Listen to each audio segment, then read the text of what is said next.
નમસ્કાર મિત્રો, હું છું આચાર્ય ડૉક્ટર અજય પંડ્યા અને સત્યમ જ્યોતિષ કાર્યાલયની અંદર આપનું હાર્દિક સ્વાગત છે.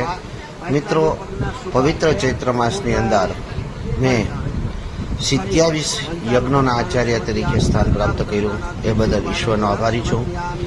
અહીં પંચબલી કર્મથી લઈ દેવી ચંડી યજ્ઞ, ચંડીપાઠ, નવચંડી યજ્ઞ અને મૂર્તિ પ્રાણ પ્રતિષ્ઠા સુધીના યજ્ઞો આચાર્ય પદે મને રહેવાનું સૌભાગ્ય પ્રાપ્ત થયું. આમાં ખાસ કરી અને મેં 21 પિતૃ કાર્ય કર્યા. જે 21 પિતૃ કાર્ય કર્યા એમની અંદર પંચબલી કર્મ વધારે હતા. અને પંચબલી કર્મ એટલે શું અને પંચબલી કર્મની અંદર આપણે કઈ રીતે કાર્ય કરવું જોઈએ. અહીં ઘણા બધા લોકોના એવા ફોન આવ્યા છે. અત્યારથી જ ભાદ્રપદ ઘણા સમયથી મને આવો સમય મળ્યો નથી ને હવે હું ફોટા કે વિડીયો મારા યજ્ઞના શેર પણ નથી કરતો. તો ઘણા લોકો એવું કહે છે કે આ યજ્ઞો કર્યા તો તેના તમે ફોટા શેર કરવા જોઈએ. પરંતુ અહીંયા ઘણો સમય એવો પ્રાપ્ત થતો નથી કે હું યજ્ઞોના ફોટા સમયસર શેર કરી શકું. પરંતુ અહીંયા ઘણા લોકો અત્યારે શ્રાવણ માસ ચાલુ થઈ ગયો છે અને હું મારા શિવપુરાણની જે તૈયારી કરી રહ્યો છું, મારા શિવપુરાણ જે અમારા જ ગામની અંદર છે એમની વ્યવસ્થામાં છું.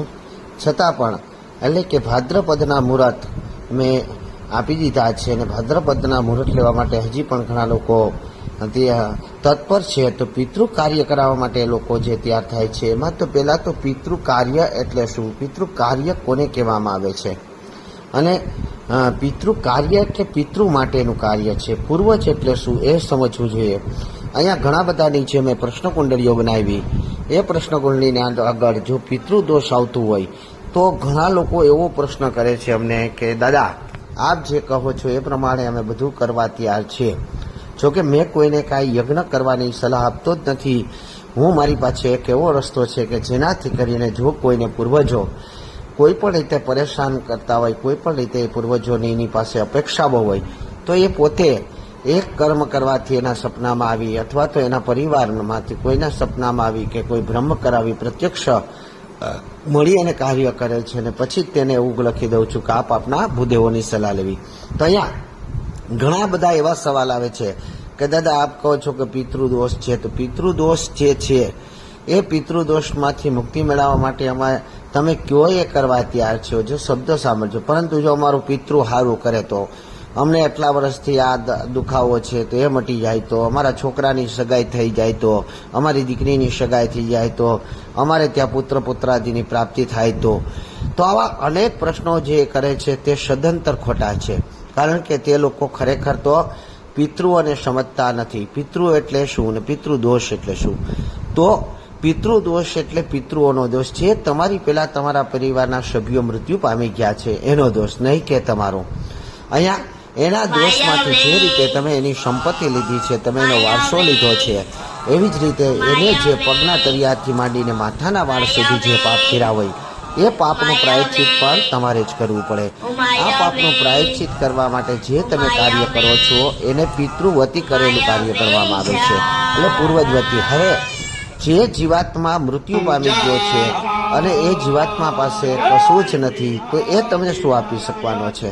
એટલે એક ખોટી બ્રહ્મ, હા તમે ભગવાન વિષ્ણુ પાસે, યમરાજા પાસે એવી અપેક્ષા કરી શકો કે પ્રભુ અમારા પૂર્વજોને તમે સંતાપ ના આપો તો અમે આ કાર્ય કરશું.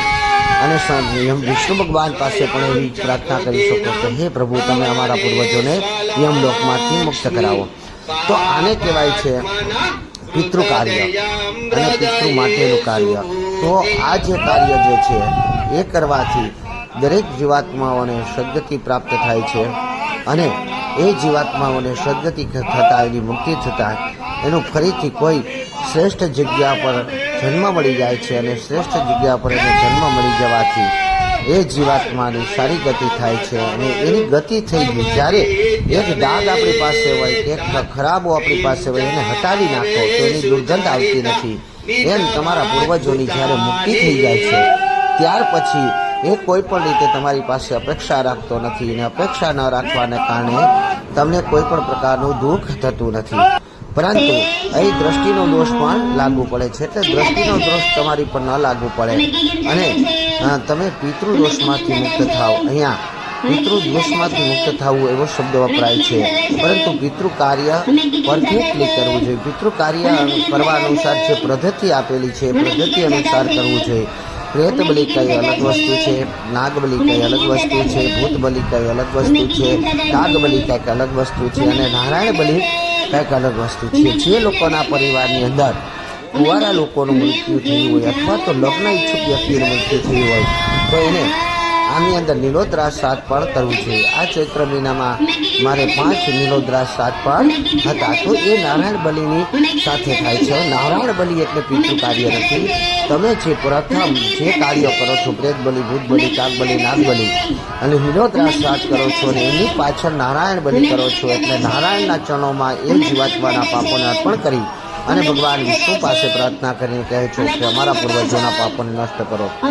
તો આશા રાખું છું કે સમજાઈ ગયું હશે. ભાદરવા મહિનાની અંદર મારી 7 પંચ બલિકર્મ થઈ ગઈ છે. હવે પછી પણ મારો કોન્ટેક્ટ કરો. જય મહાદેવ.